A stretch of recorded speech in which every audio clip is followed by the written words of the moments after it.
Magandang araw sa inyo. Ako nga pala ang inyong magiging guro sa sesyon na ito. Kaya naman, ikinagagala ko ang inyong mga presensya sa araw na ito. Pero bago tayo magsimula sa ating paglalakbay, ilagay natin ang Panginoon bilang sentro ng ating klase. Humingi tayo ng kanyang banal na presensya sa pamamagitan ng panalangin. Binibining Lizelle, maaari mo bang pangunahan ang ating panalangin?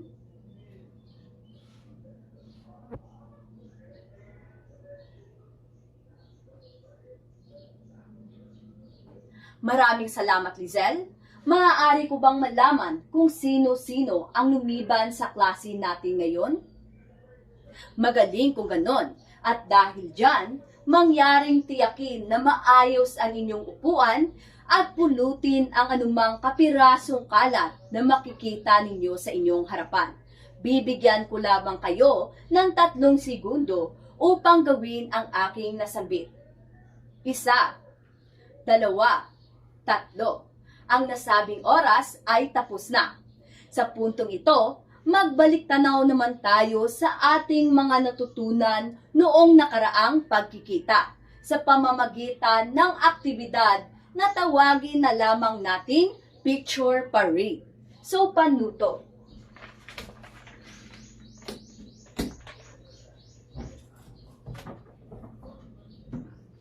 Panuto. Tukuyin ang larawan at piliin ang salita na naglalarawan dito. So sa tingin nyo, ano ang ibig sabihin ng unang larawan? Sige nga, Hana. Magaling! Ang unang larawan ay nagpapakita ng suliraning pangkapaligiran na tinatawag nating solid waste. Para naman sa pangalawang larawan, sige nga, Gian.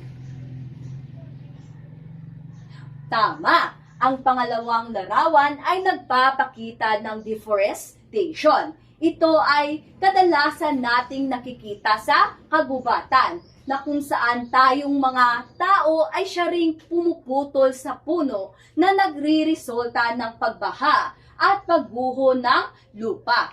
At para naman sa panghuling larawan, sige nga, Milin.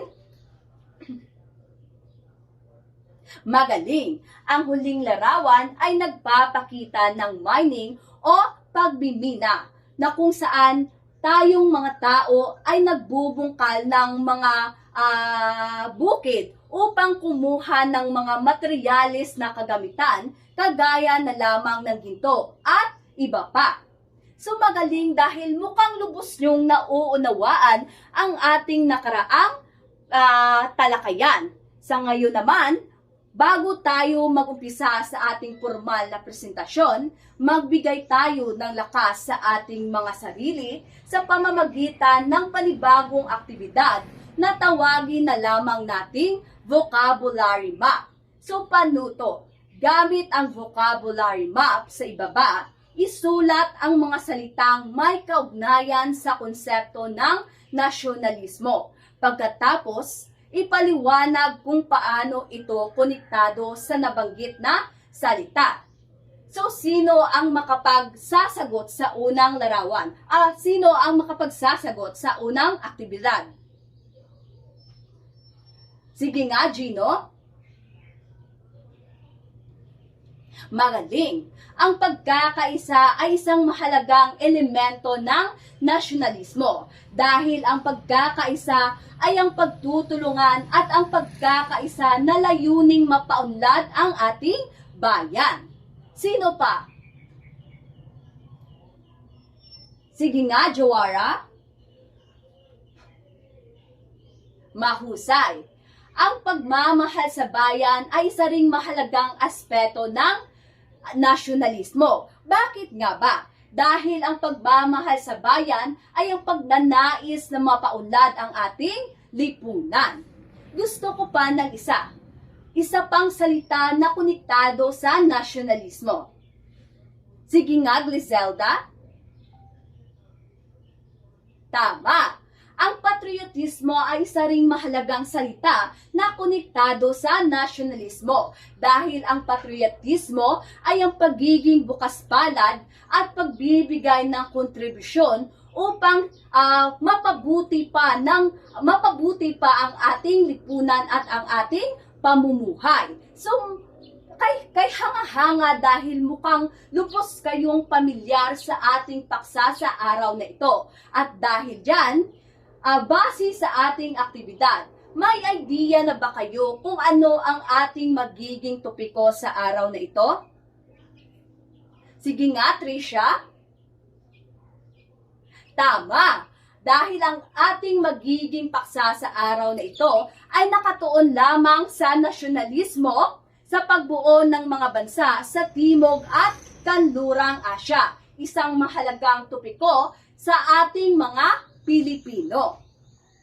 Para naman sa ating layunin, pagkatapos ng aralin, ang mag-aaral ay inaasahang una, nasusuri ang kahalagahan at uri ng nasyonalismo.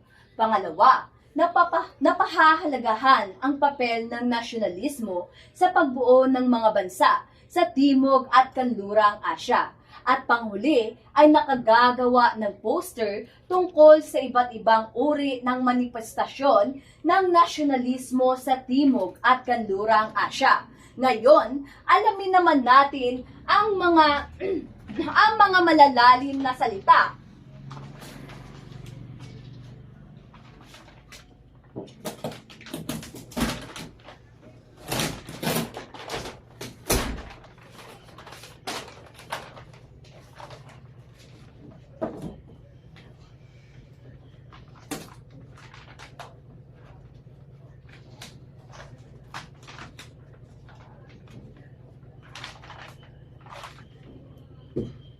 Ngayon, alamin naman natin ang mga malalalim na salita na maaari nating makasagupa habang tayo ay nagtatalakayan. So, unang-una, manifestasyon. Ang manifestasyon ay tumutukoy sa pagpapakita o pagpapahayag ng isang bagay. Pangalawa, indirectong. Hindi tuwirang pamamaraang hindi direkta o hindi malinaw. At pangatlo ay hinimo. Ito ay ang pag-uudyok o pinarangal sa paggawa ng isang bagay. At ang panghuli ay reforma. Ito ay ang pagbabago o pagpapabuti sa kasulukuyang sistema o kalagayan. Ngayon naman, alamin natin kung ano nga ba ang nasyonalismo. Binibining Pulin, maaari mo bang basahin ang definisyon ng nasyonalismo sa harapan? Maraming salamat, Pulin. So, sa uulitin, kapag sinabi nating nasyonalismo, ito ay ang pagiging tapat at pagmamahal sa ating bayan at sa ating kultura. Ito ay ang pagpapakita ng malasakit at pagpapahalaga sa ating tradisyon. So may dalawang uri ng nasyonalismo. Ito ay ang aggressive nationalism o ang mapusok na nasyonalismo at ito ay ang defensive nationalism o ang mapagtanggol na nasyonalismo. So, mayroon ako ditong video na inihanda. Ang tanong, handa na ba kayong panoorin ang video? Magaling kung ganon. Pero para tayo ay magabayan, Binibining Gian, maaari mo bang basahin ang ating pamprosesong tanong? Maraming salamat, Gian. Sa puntong ito, let's watch and learn.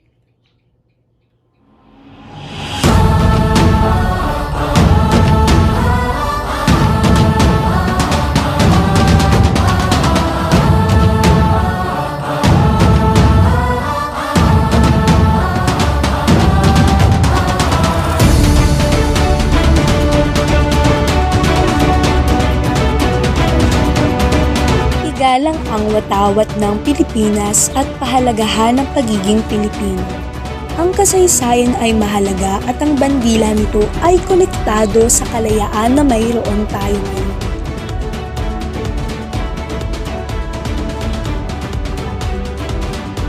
Pagmamahalan at pagtutulungan ng isa't isa. Sa ganoong paraan, nagpapakita tayo na ipinagmamalaki natin na tayo ay Pilipino. Tumayo tayo na nagkakaisa. Gawin natin ang isang magandang bagay upang makatulong sa bawat isa. Pag-ibig sa lahat at pagmamahal sa ating bansa at sa kapwa ay pag-ibig natin sa ating sarili.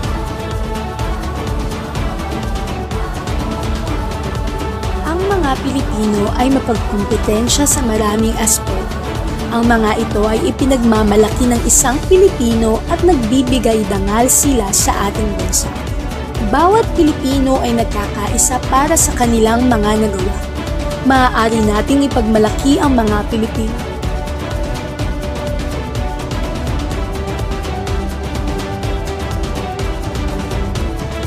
Kailangan nating magkaroon ng kamalayan sa makabuluhang mga isyung nangyayari sa bansa. Palawakin ang tulong sa mga nangangailangang kapwa. At ngayon, dahil tapos na nating panoorin ang nasabing video, tayo ay magbalik tayo sa mga katanungang ating binasa kanina. So, unang-una, tungkol saan ang video? Sige nga, Gino, maaari mo bang sagutin? Magaling! Ang video ay tungkol sa pagsusuri ng kahalagahan ng nasyonalismo at uri ng nasyonalismo. Tungkol, para naman sa pangalawang kasagutan, batay sa video, ano ang kahalagahan ng nasyonalismo sa ating bansa? Sige nga, Jane. Tama! Ang nasyonalismo ay mahalaga sa ating bansa dahil ito ay nagpapalakas sa ating pagkakaisa at sa ating identidad bilang isang bansa. At para naman sa pangatlong katanungan, sa tingin nyo, paano naman maipapakita ang iba't ibang uri ng nasyonalismo sa kasalukuyang panahon? At paano ito nakakaapekto sa mga individual at sa lipunan? Sige nga, Jasmine?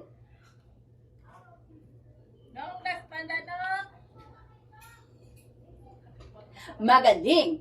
So, maipapakita natin ang nasyonalismo sa pamamagitan ng ating paniniwala at pagkilos, kagaya na lamang ng patriotismo na kung saan ay maaaring magdulot sa atin ng negatibo at positibong epekto bilang mamamayan at sa ating lipunan. Ngayon naman, alamin natin ang mga manifestasyon ng nasyonalismo. Unang-una ay ang pagkakaisa. Maipapakita natin ang pagkakaisa sa pamamagitan ng pagtutulungan at pagbubuklod-buklod bilang isang mamamayan batay sa kultura, batay sa paniniwala at hangarin. Pangalawa ay ang pagmamahal at pagtangkilik sa mga produkto, idea at kultura ng sariling bansa. So ito ay ang pagiging supportive at pagiging proud ng ating mga gawa at ating mga produkto sa ating bansa. At ang pangatlo ay ang pagiging makatwiran at makatarungan. Ito ay pagiging makatwiran at makatarungan. Ito ay ang pagdidesisyon at pag-iisip ng tama para sa ikabubuti ng ating bansa. At ang panghuli ay ang pagiging handa na magtanggol at mamatay para sa ating bayan. Kayo ba, bilang isang estudyante, kung sakasakaling magkaroon ng sigalot at magkaroon ng digmaan sa pagitan ng Chino at Pilipinas, masasabi nyo bang ipaglalaban nyo ang ating bansa? Tama! Tayong mga Pilipino ay may lubos na karapatan sa ating bansa. Dahil dito tayo pinanganak, kaya mas may karapatan tayo sa ating bansa. Ngayon naman, tunghayan natin ang pag-usbong ng nasyonalismo sa Timog Asya, lalong-lalo na sa India. So, ang pag-usbong o ang nagbigay daan sa pag-usbong ng nasyonalismo sa India ay ang pagsakop ng Ingles sa kanilang bansa. At si Mohandas Gandhi ang kauna-unahang leader na ipinaglaban ang kanilang kalayaan. Binatikos niya ang mga patakarang ipinatupad ng mga Ingles na taliwas sa kanilang paniniwala at kultura, kagaya na lamang ng sati, female infanticide, racial discrimination at massacre. Si Ahimsa Gandhi naman o si Mahatma Gandhi ay naniniwala sa ahimsa o walang karahasan. Siya ay sikat sa pamamaraang passive resistance o non-violent. Si Muhammad Ali Jinnah naman, nagtagumpay siya sa pagkamit ng kalayaan mula sa mga Ingles. Ngunit siya naman ay nabigo sa pagbuklod ng India, ng mga Hindu at mga Muslim dahil gusto ng mga Muslim na magkaroon ng ibang estado hiwalay sa mga India. At si Nehru naman ay nakamit niya ang kalayaan para sa India noong Agosto 15, 1974 or Agosto 15, 1947. Ngayon naman, pagtuunan natin ng pansin ang pag-usbong ng nasyonalismo sa kanlurang Asya. Binibining Lizel, maaari mo bang basahin ang definisyon sa harapan? Maraming salamat, Lizel. Bago pa man umusbong ang sinaunang digmaan, ay umusbong na ang nasyonalismo sa Arab, Iran at Turkey, na kung saan si Mustafa ay ang nagbigay daan sa pagkakaroon ng kalayaan ng mga Turkey. At si Ayatollah naman ay pinamunuan ang Iran at ibinalik ang mga tradisyon at paniniwala ng Islam na nawala noong modernisasyon. At si Saud naman ay ang kauna-unahang hari ng Arab na kung saan hinimok niya ang mga nomadikong grupo na magkaroon ng matiwasay na pamumuhay at iwasan ang pag-aaway-away at paghihiganti. Kapag sinabi naman nating sistematikong mandato sa kabilang banda, ito ay ang paghahanda ng isang bansa upang magkaroon ng kalayaan. Sa oras na ito, dahil tapos na tayo sa ating pagtatalakay, magkakaroon naman tayo ng aktibidad upang malaman kung may natutunan nga ba kayo sa ating tinalakay. So, panuto. Basahin, suriin at ilagay ang iyong sarili sa posisyon ng karakter sa storyang ating babasahin. Bago yan, Elay, maaari mo bang basahin ang pamprosesong tanong upang tayo ay magabayan?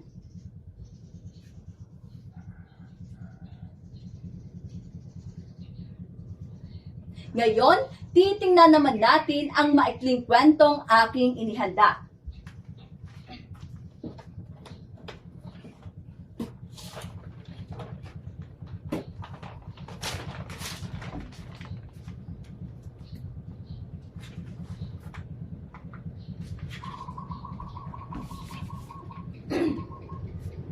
So, sa isang silid-aralan, nagpapaliwanag si Gurong Tonel sa kanyang mga estudyante ukol sa mahalagang papel ng nasyonalismo sa pag-unlad ng mga bansa sa Timog at Kanlurang Asya.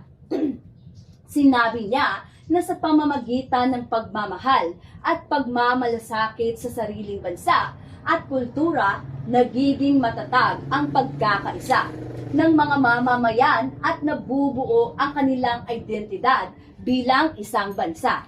Sa kasaysayan ng mga pambansang pag-aaklas at pagsiklab ng damdamin ng pagkamakabansa na pagtatanto ng mga estudyante ang kahalagahan ng pagpapahalaga sa kanilang sariling bayan. Gayon, balikan natin ang mga pamprosesong tanong upang ito'y sagutan. Para sa unang katanungan, tungkol saan ang kwento? Sige nga, Gino. Tama, Ang kwento ay tungkol sa pagpapaliwanag ni Gurong Tonel sa kanyang mga estudyante ukol sa papel ng nasyonalismo at paghubog nito ang pag-usbong ng ang mga bansa sa Timog at Kanlurang Asya. Para naman sa pangalawang katanungan, sige nga, Jane. Magaling! Ang pangyayari sa kwento ay nagpapakita ng pagpapahalaga ng kultura at ng ating bansa. At para sa panghuling katanungan, sige nga, Milene.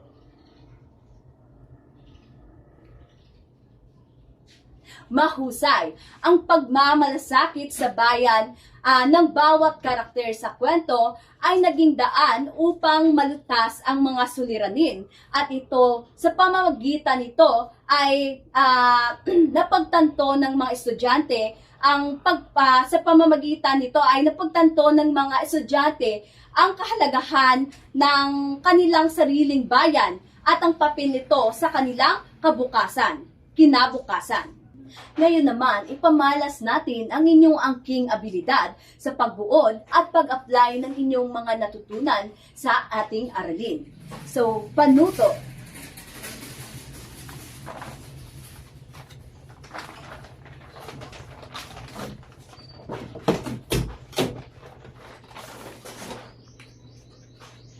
So, panuto. Ang klase ay hahatiin sa dalawa at bawat grupo ay gagawa ng poster tungkol sa iba't ibang uri ng manifestasyon ng nasyonalismo sa Timog at Kanlurang Asya. Binibining Hana Dilino, maaari mo bang basahin ang ating pamantayan upang tayo ay magabayan? Bibigyan ko lamang kayo ng 10 minuto upang tapusin ang ating nasabing aktibidad.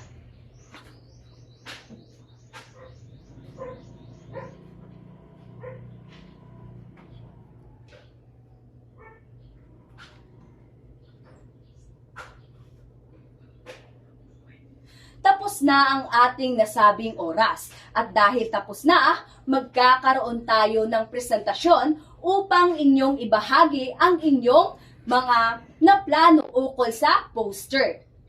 So para sa unang presentasyon ng grupo, maaari na kayong pumunta sa unahan at ipamalas ang inyong angking galing at talino sa paggawa ng poster.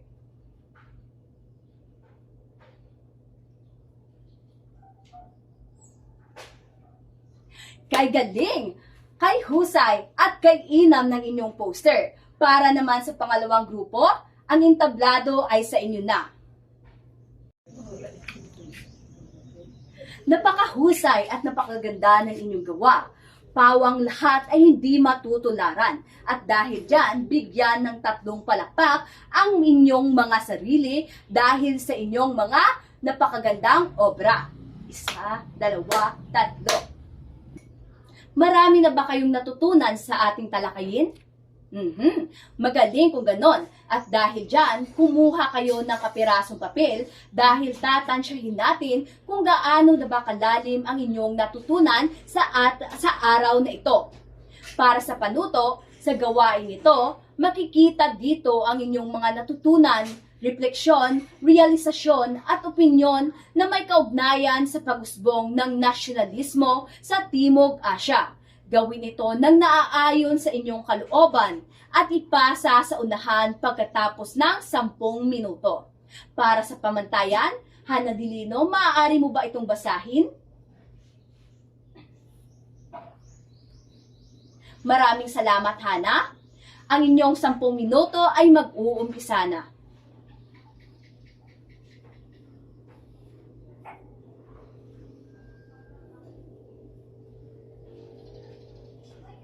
Tapos na ba ang lahat?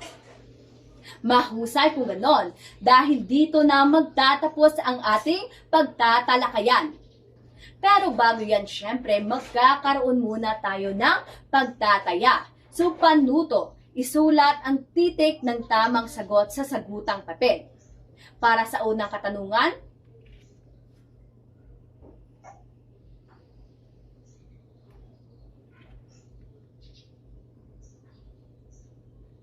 Tapos na ba? Para sa pangalawang katanungan,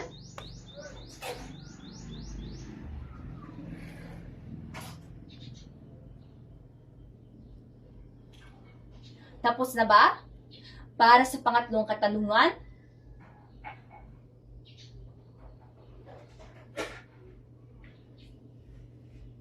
para sa pang-apat na katanungan,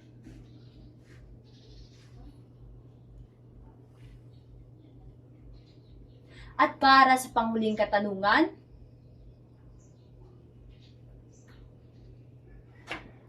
magaling. Para sa takdang aralin, panuto. Ipaliwanag sa sariling salita ang mga sumusunod na terminolohiya. Isulat ang sagot sa inyong kwaderno o papel. Ipasa sa susunod nating pagkikita.